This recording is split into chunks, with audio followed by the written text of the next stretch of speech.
know about you. Hey, I don't know about you, but this week is going by really quick.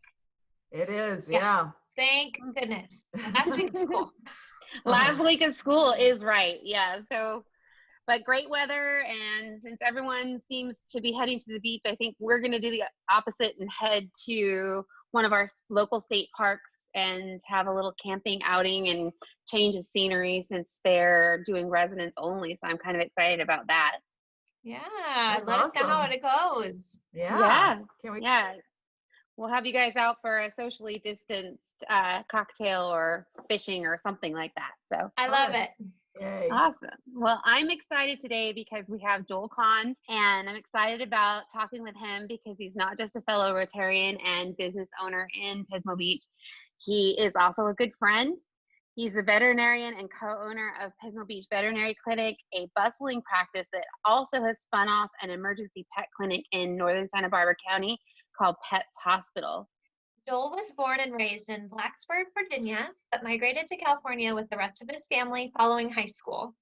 He attended college at Cal Poly in San Luis Obispo, where he received his bachelor's degree in biological sciences in 2002. Joel went on to receive his doctorate at UC Davis School of Veterinary Medicine in 2006, following an externship in avian and exotic animal medicine at the Animal Medical Center in New York. Joel's primary interest includes surgery and internal medicine. He co-owns and operates the practice with his wife, Dr. Sarah Conn, also a veterinarian. They have a fiery redheaded son named Jude. Let's welcome in Joel. How are you?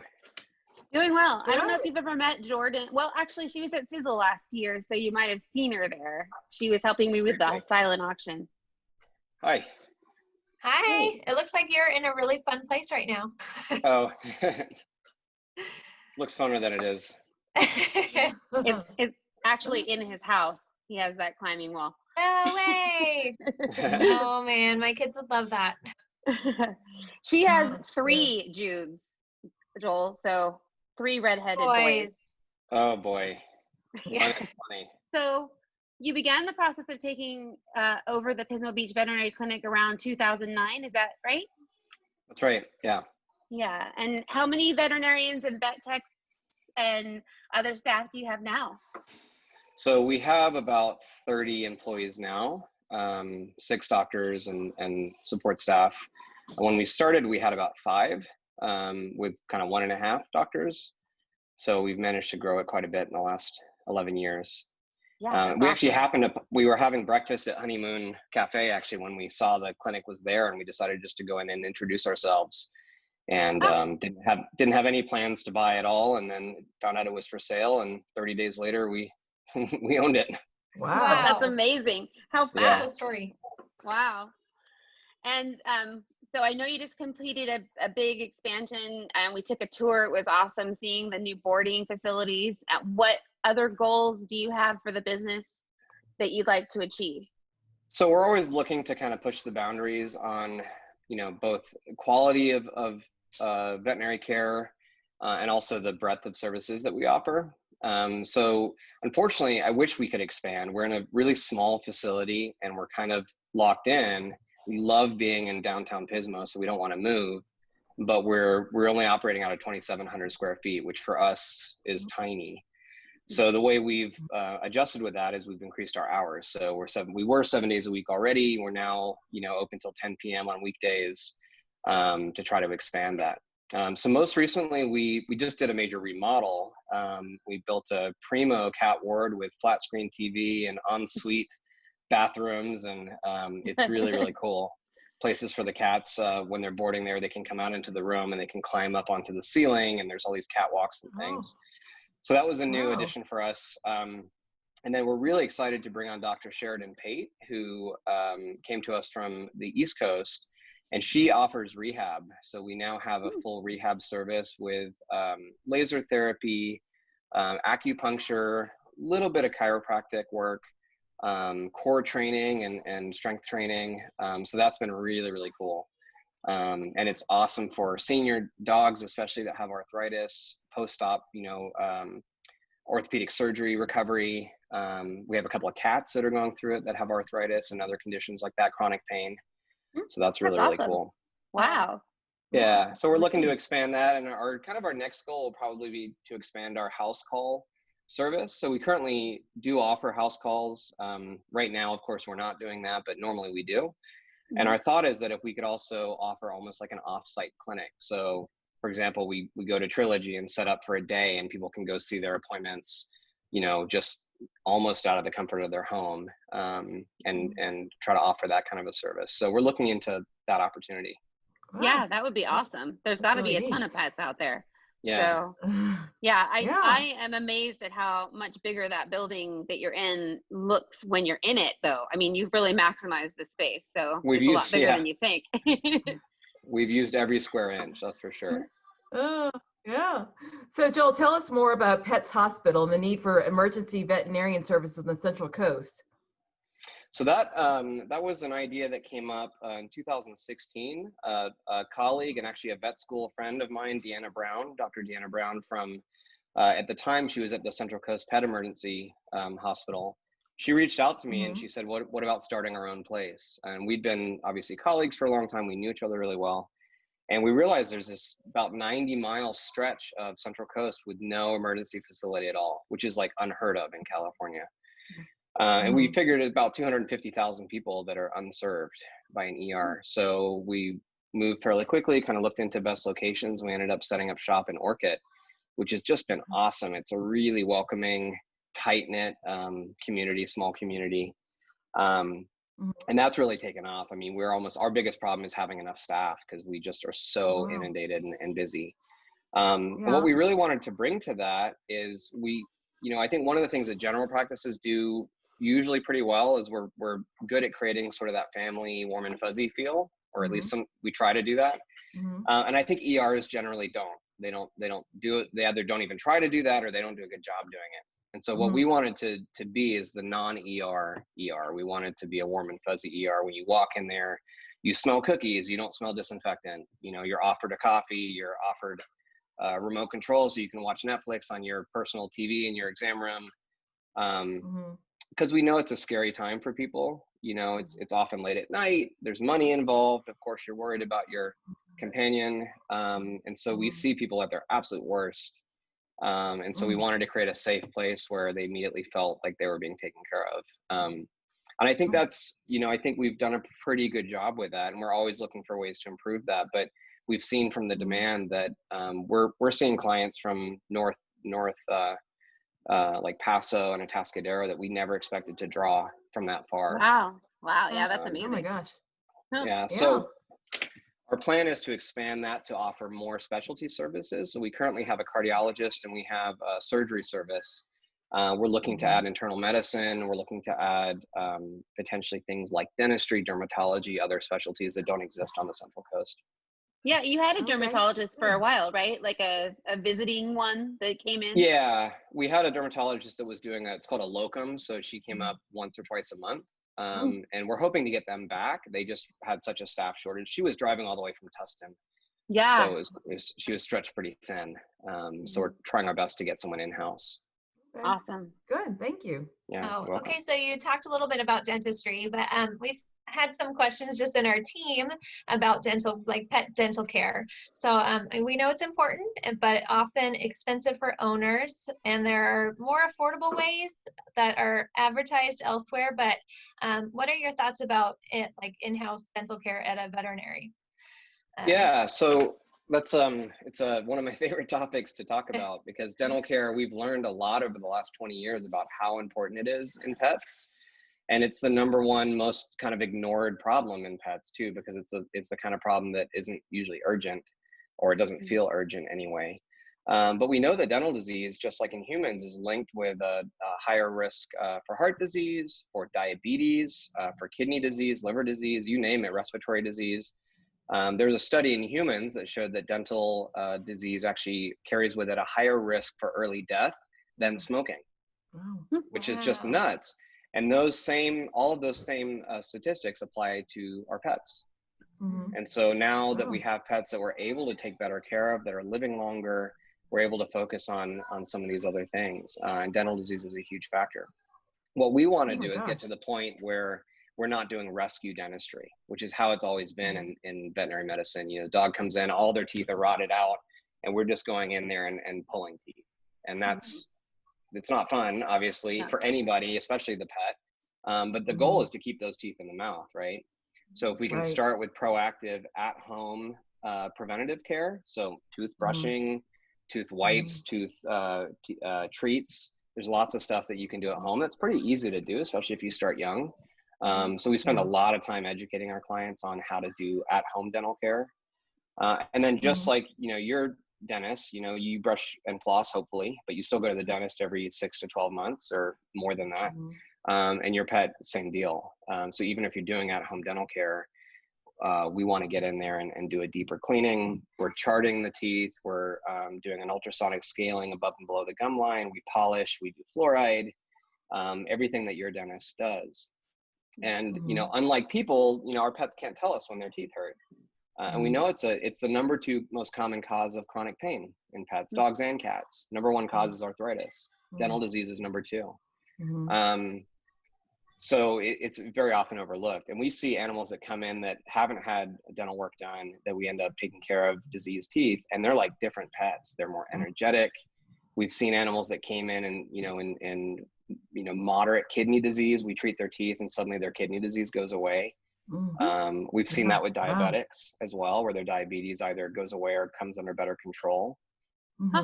So really significant things that you wouldn't necessarily think about. So your question is why with a veterinarian versus, you know, versus a non-anesthetic dental? That's what we call them, non-anesthetic dentals. So the American Veterinary Dental College, as well as the American Animal Hospital Association, as well as the Veterinary Medical Board, considers non-anesthetic dentals to be very questionable ethically and inappropriate from a treatment standpoint. And there's 2 major reasons for that. Number 1 is you cannot do a thorough dental cleaning, scaling, polishing, charting in an awake pet, or even a mildly sedated pet. You just can't. It's painful. And even a pet that is very, very brave and will tolerate it, you're not going to do a thorough job. And so you miss a lot of disease. And so what you end up doing is just a cosmetic procedure, which, you know, you're better off saving your money. The second thing that's huge is it's very, very stressful for the pet. And painful. And I've seen pets that have come to me that have had teeth extracted awake. I mean, it's barbaric, never mind unethical. And some of these pets that we see, we used to be able to examine them, and then they come in and we can't get near their mouths anymore because they have this bad memory of being kind of tortured, you know? I mean, they basically get them in a headlock and use a very sharp instrument to scale the teeth. So it's not good for the pet either. And we're not really accomplishing anything. So it's better to save that money. What anesthesia does for us is twofold. It creates a pain-free and a stress-free environment for the pet. And it allows us to do a proper job, right? So with dental disease, the disease that you can see, the tartar that you can see on your pet's teeth, that's not causing any problems. That stuff from the gum line up is not causing any problems. It's the stuff under the gum line that is where the problem occurs, right? And you can't address that in an awake pet. You simply can't. So we can take under anesthesia, we can fully chart the mouth. You know, we check each teeth, looking for pockets, looking for fractures, looking for tumors, looking for abscess. And we take notes on that, and we take x-rays under anesthesia, which you cannot do awake, period. It's not possible awake.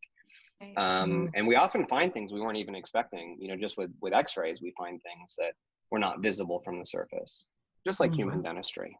Wow. That's So, very interesting.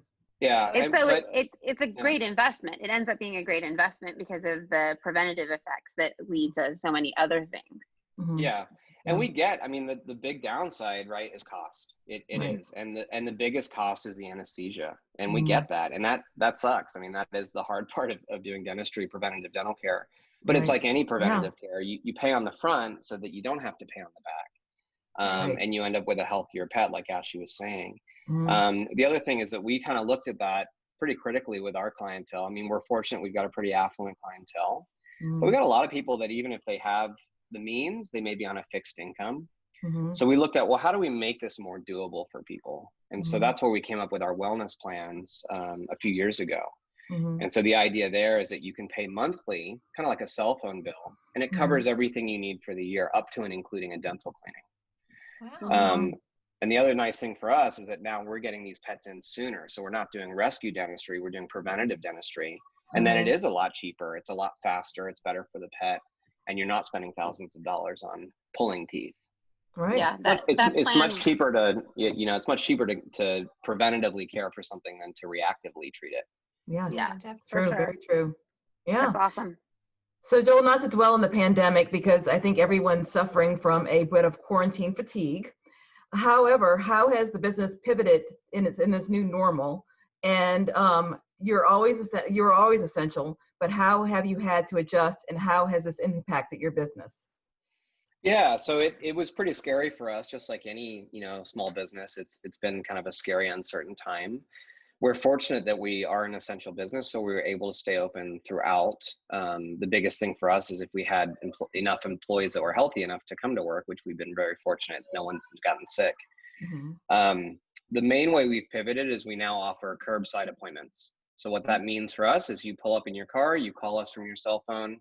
We go over a history over the phone while a technician comes out to get your pet from you. And then you don't come in the hospital at all. The client doesn't come in at all. It's all done over the phone. Okay. Oh my gosh. So it's been interesting. It's been a little bit of a logistical challenge, but in many ways, we've actually seen some benefits from it. So one of the things that we've noticed is that our stress level is a little bit lower, just having fewer bodies, especially because we are a smaller facility. And our owners have been a little less stressed too, because they're sitting in their car watching Netflix and, not waiting in a small exam room. So that's been kind of nice. But the biggest thing, which is really interesting, is the pets seem to do better generally. We've actually we've seen quite a few pets that can be, that are difficult to handle with owners present. And we've seen these same pets during the pandemic and way easier to handle. So it's just like dropping your kid off. Yeah, it's like dropping your kid off at preschool. As soon as you leave, they're fine, but they're grabbing onto your leg and screaming until while you're in sight. And we see that same effect with pets quite a bit. Wow. So it's been sort of interesting. I saw Ashlea's dog today, and I think we saw kind of the same thing with little Tally. Yeah. She was really brave today, and she's normally a screamer. She is. Yeah. Oh, I'm usually wonderful. that with her. I'm that mom in the waiting room going, she's fine. Nobody's dying in the back. Yeah. It's funny though, because they pick up on our stress, and then it snowballs, and so that's been kind of actually a unexpected benefit of the pandemic. Cool. So we've been open for kind of business as normal. Otherwise, we still see regular appointments. We're still doing procedures and surgeries. We're still, doing technician appointments, although it's a little bit more limited, like nail trims and things like that. We've limited a little bit, but generally speaking, we're about the same. And the emergency clinic has been nuts. Really busy. Yeah, as you might expect. Right. So I've read that dogs and just pets in general can get COVID-19 as well. Have you learned more about that? Yeah, we don't know a ton. There's been it's been just a couple of case studies that we've seen. It's been diagnosed in dogs and cats. And in most of the studies that I've seen, and of course more information is coming out all the time, they think that it was spread from the human to the pet, which makes sense because the pets aren't really getting exposed in public, right? So it's going from the human to the pet. We haven't seen any cases where we think the human got it from the pet, although that's theoretically possible. But again, most pets being kind of in the house, I mean, where's their exposure coming from? It seems unlikely. And most of the exposure they have is outdoors in the sunlight, where we know this virus does not do very well. So it does happen. There are tests available for pets, and there's certain criteria we use to decide whether or not it's reasonable to test a pet for it. We've got all the same drawbacks where the tests are pricey. They can be false negatives and false positive results.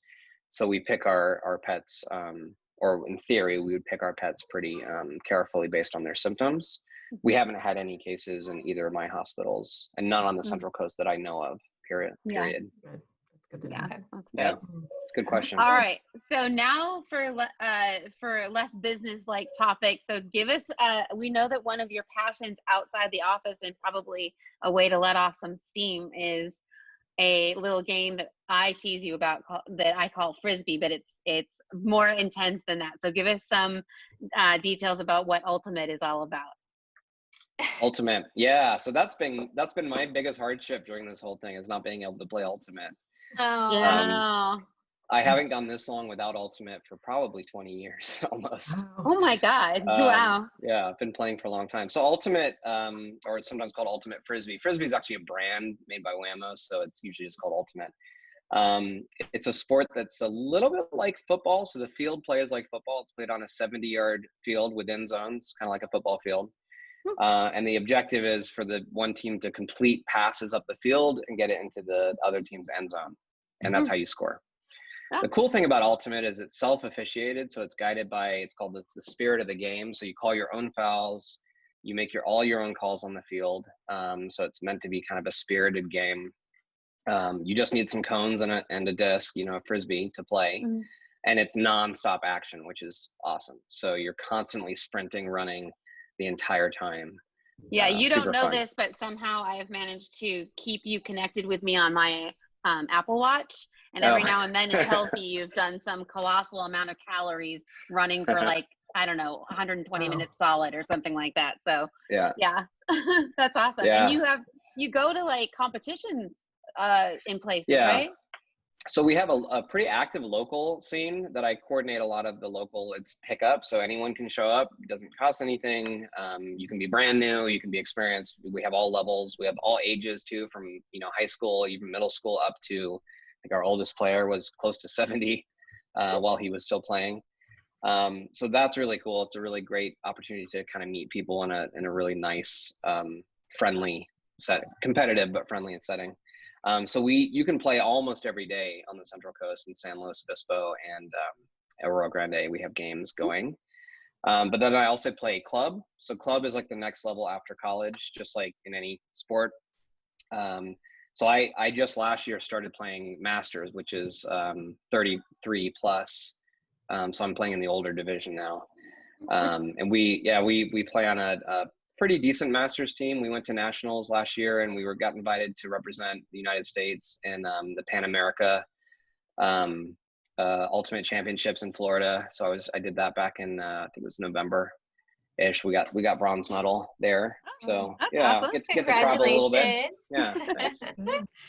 Well, so thank cool. you so much for coming on and chatting with us today. We really enjoyed it. Yeah, you're welcome. Thanks for having me.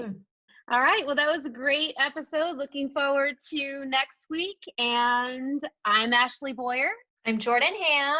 And I'm Shannon Bowdey with the Pismo Beach team.